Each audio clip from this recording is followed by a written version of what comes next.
Chessman Dan, playing chess every day to get good at chess, continuing our road to 1500 ELO, and I'm going to be showing you the best opening that gives you free ELO.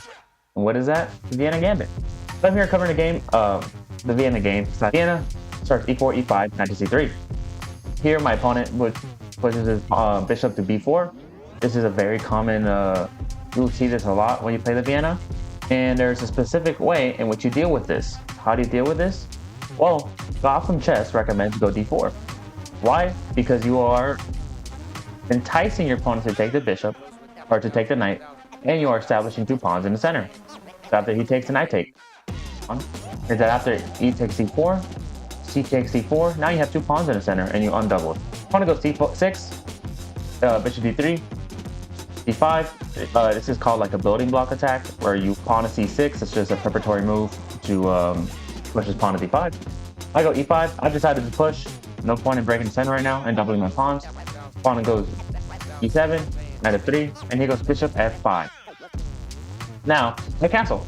The whole idea, the reason why it's an accuracy, because the computer wants my opponent to break the this pawn structure. So right now I have a firm lock in the center. Right here, I did notice that he was offering a bishop exchange. However, I didn't mind. I'd rather castle, because after bishop takes, take back with the queen instead of taking with the pawn, because I would just weaken position. Opponent castles, and then now I'm setting up a potential checkmate with knight to g5. The whole deal with knight to g5, very elementary checkmate. Most opponents could easily see this, because this would be mate. My opponent saw it, and now I push my pawn up. So now, obviously you wanna threaten your opponent with checkmate, but you gotta assume your opponent plays the best move, and so you gotta play the best move after. And what is that? Push your pawns. We have such a strong hold in the center. Push your pawns together. It's gonna be a good day. My opponent goes h6, and here you will see a brilliant move being by the chess gods. Knight takes the pawn. This is a bishop. This is a sacrifice. Now, why would I sacrifice this bishop? And how is this the knight? And how is this a good move? Well, I would win this back. I would win the knight back, and it's completely forever weakening my opponent's king. How so? Because he takes back the queen, I check, and then I'll take the knight back. And now I have a queen in a very nice position. This was a brilliant move. I did see this. I've been getting more comfortable at the ideas of simplifying the board once I have a strong position, and considering I have already a passed pawn, and I'm going to commit to this pawn storm, as you're going to see. I did not mind this exchange at all.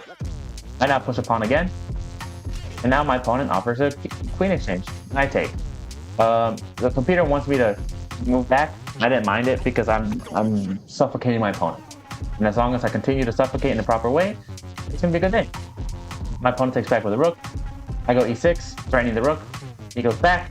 Now I activate my bishop, threatening this the rook on e7. He goes back. And then now I push my pawn again. I'm threatening a fork. And my opponent should take, but would then activate my rook, followed by sacking my rook. That was my whole goal. My opponent allows me to push my pawn. And then now I push and my opponent resigns, because I just would have been up a rook. And I would have had a very crushing endgame position. The Vienna, even at I'm sitting at 1168, is an amazing opening, because I allows for dynamic play. It's easy to play, and you can easily convert. Whole idea, middle game for the Vienna, is you want to attack this f7 square, especially when your opponent castles. So if we go back to the brilliant move,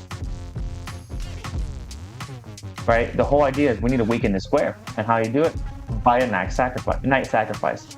But luckily, I didn't just give up a knight. I was able to win it back. And yeah, thanks for watching.